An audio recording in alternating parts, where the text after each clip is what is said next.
Hi, it's Vernon again.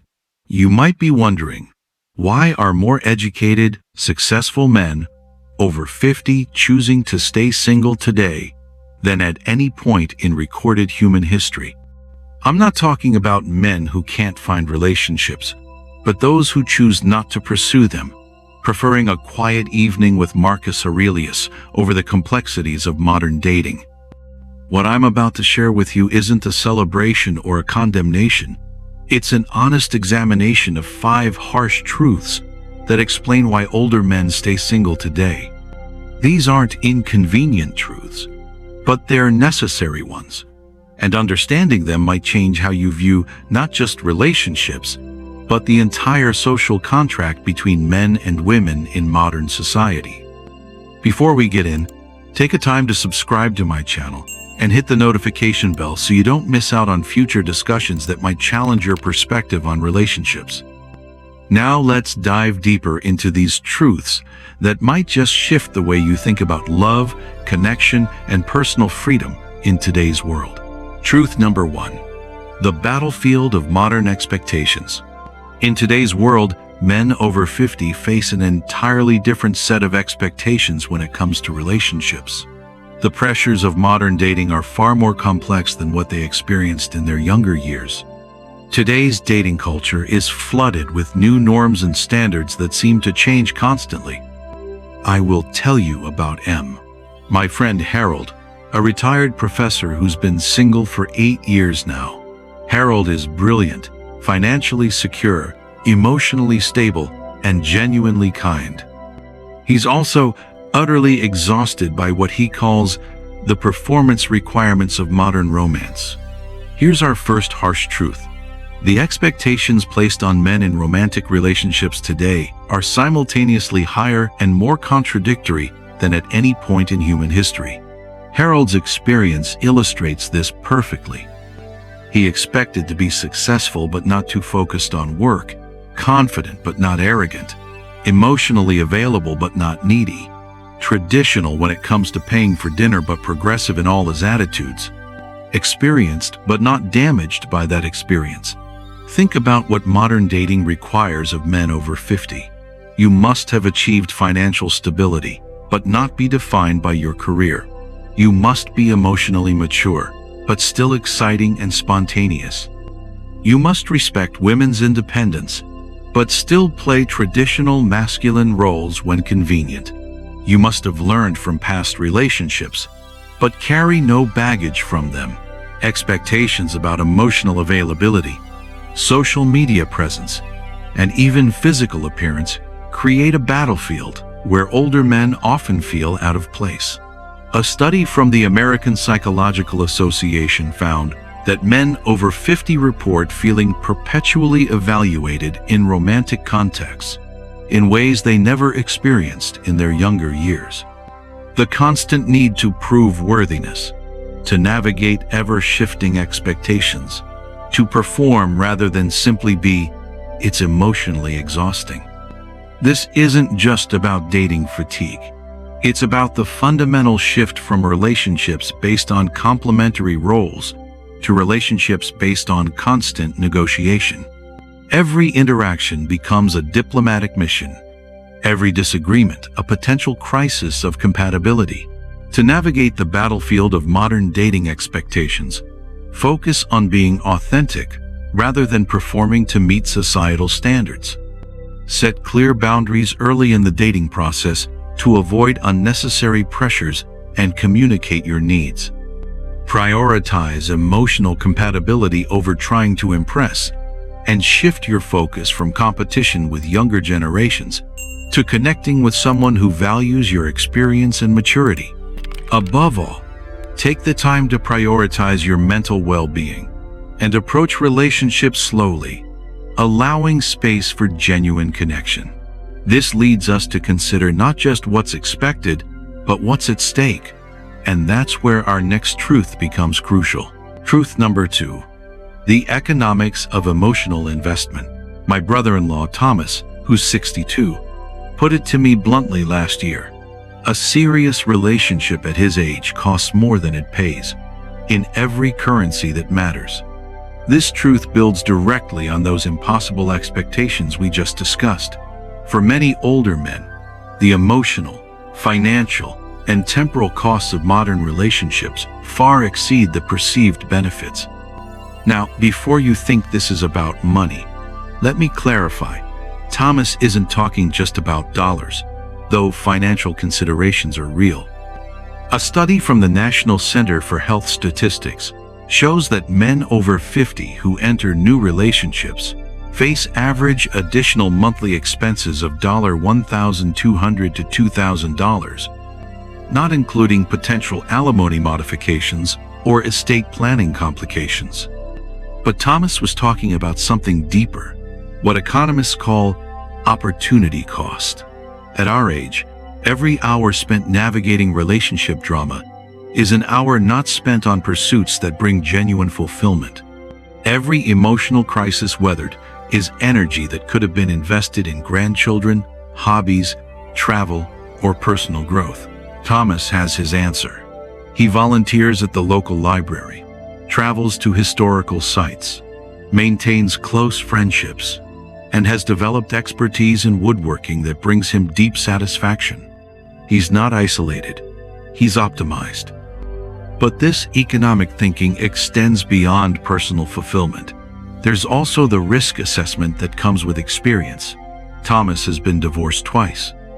He's seen how quickly love can turn to litigation, how emotional investment can become financial devastation.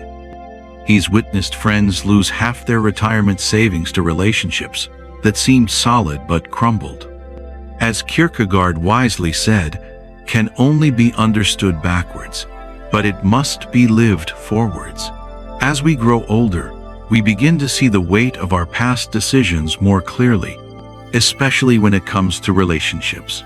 For many older men, the realization hits.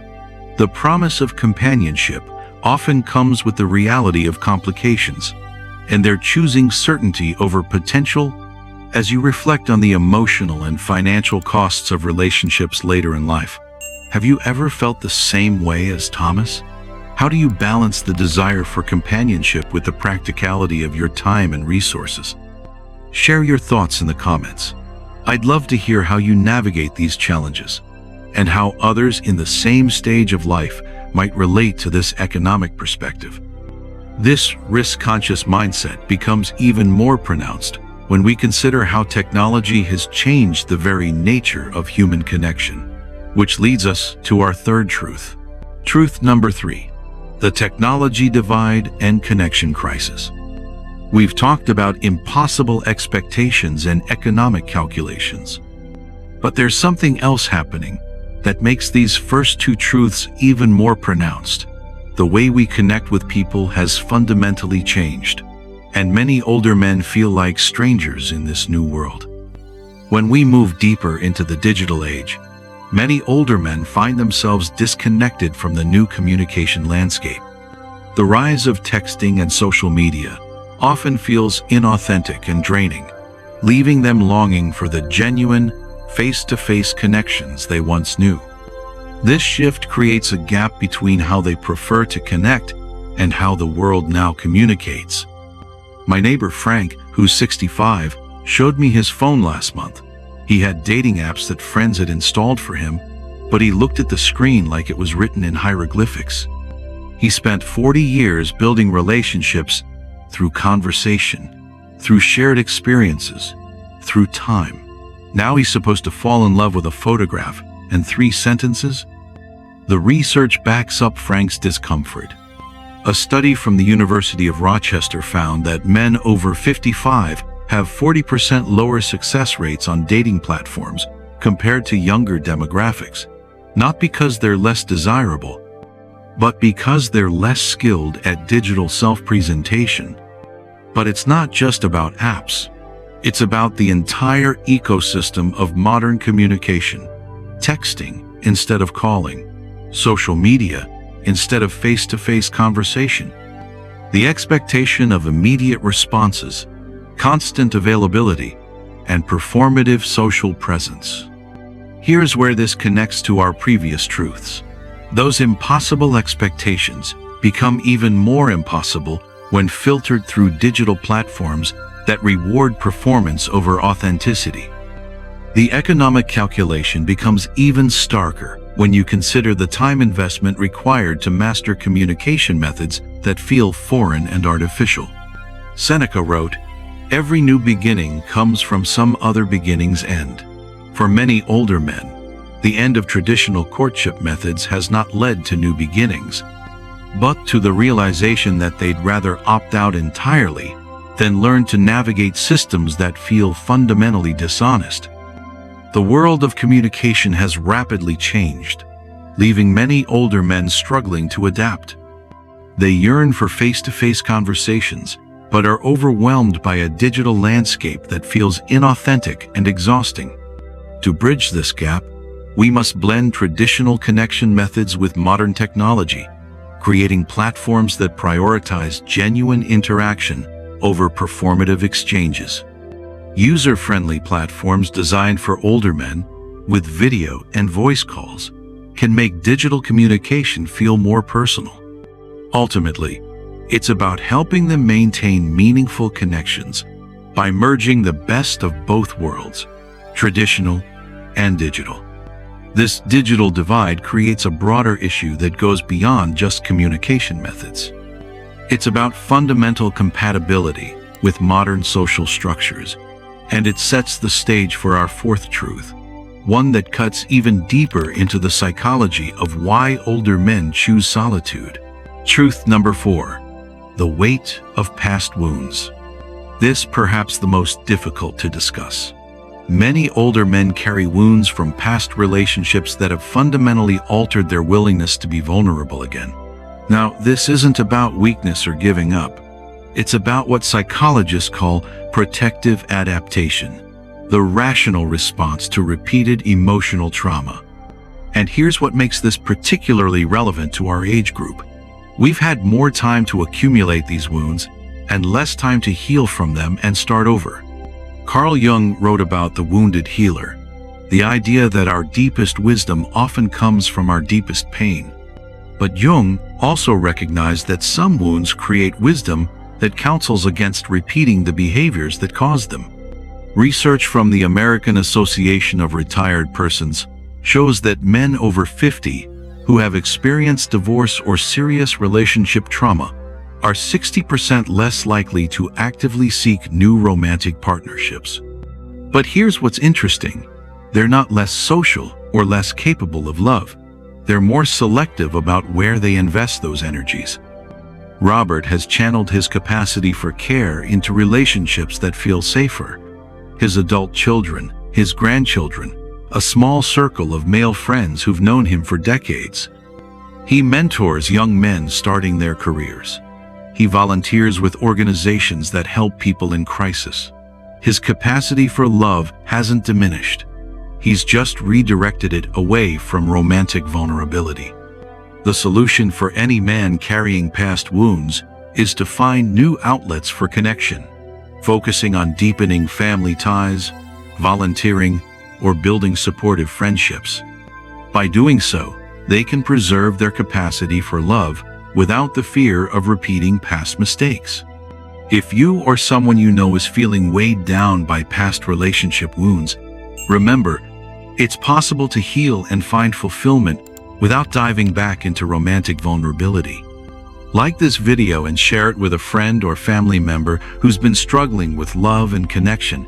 They might just find the encouragement they need to shift their focus and rediscover joy in the relationships that truly matter. It's time to move beyond the past and embrace new possibilities. This connects back to everything we've discussed. Those impossible expectations feel even more impossible when you've already given everything you had and watched it crumble. The economic calculations become more stark when you've already paid the price of emotional investment and received devastating returns. The technology challenges feel more insurmountable when you're trying to heal old wounds while learning new tricks. But here's where our final truth becomes crucial, because it reveals that this choice isn't just about avoiding pain, it's about discovering something unexpectedly liberating. Truth number 5. The liberation of self-sufficiency. There's a quiet liberation in self-sufficiency that many older men discover later in life. After experiencing the weight of past relationships, emotional trauma, and the pressure to meet societal expectations, they begin to realize that fulfillment doesn't necessarily come from being in a romantic partnership. Instead, it comes from within, from learning how to be content, independent, and whole on their own terms. You will find freedom in Steve Jobs' later life, the co-founder of Apple. While not in his 60s at the time, Jobs experienced a profound sense of independence after going through personal turmoil, including a divorce and complex relationships. He chose to focus on his work and creative passions, often living a more solitary life. Despite his fame and the potential for relationships, Jobs showed respect for the importance of building a life based on personal goals and fulfillment. While Jobs didn't completely abandon love or connection, his emphasis on self-sufficiency and independence allowed him to thrive on his own terms. His life proves that freedom and success don't necessarily come from seeking completion through relationships, but from living a life focused on personal growth, creativity, and autonomy. This kind of liberation, as seen in his journey, is about embracing independence while still being open to meaningful connections when they align with one's personal vision. Recent research from the Stanford Center on Longevity supports Steve Jobs' experience. Men over 50 who choose single life report higher levels of personal growth, creative expression, and life satisfaction than those who remain in relationships primarily for security or social expectation. The liberation found in self-sufficiency is something many older men come to realize after years of emotional baggage and societal pressures. For Steve Jobs, this journey wasn't just about being alone, it was about discovering strength in independence and prioritizing personal fulfillment over the expectations of others. He recognized that true happiness and success don't depend on a romantic partner, but on aligning with one's passions, purpose, and personal growth. This mindset is more than just a philosophical ideal. It's a practical approach that allows space for meaningful relationships when they naturally fit, without the need to seek them for validation or security. The key is learning to cultivate inner peace, investing in personal interests, and finding joy in the present moment, free from the weight of past wounds or external pressures. Many older men have realized that the supposed benefits of romantic partnership, companionship, emotional support, shared experiences, can be found in other relationships without the complications, negotiations, and vulnerabilities that romantic partnership requires. Conclusion. So here we have 5 harsh truths that explain why older men stay single in unprecedented numbers today. Let me bring them together for you. Impossible expectations, unfavorable economics, technological incompatibility, protective wisdom from past pain, and the unexpected liberation of self-sufficiency. But here's what I want you to understand. This isn't a story about men giving up on love. It's a story about men redefining what love looks like in their lives. Some choose romantic love despite its complexities. Others choose self-love, family love, friendship love, and service love instead. For many older men, the answer to what they want is simple: peace, authenticity, and the freedom to live according to their values without constant negotiation. If you're a man struggling with this choice, know that both paths, partnership and solitude, can lead to fulfillment. The best solution is making the choice consciously, based on your own wisdom and experience, rather than social expectation or fear. After reflecting on the deep truths shared in this video, I hope you'll like, share, and subscribe to the channel for more insightful content. Don't forget to turn on notifications so you never miss an update. Leave a comment below to share your perspective. Let's dive deeper into this conversation. And for more real-life dating stories and insights into understanding women, be sure to check out the Women After 60 Love and Life playlist on my channel.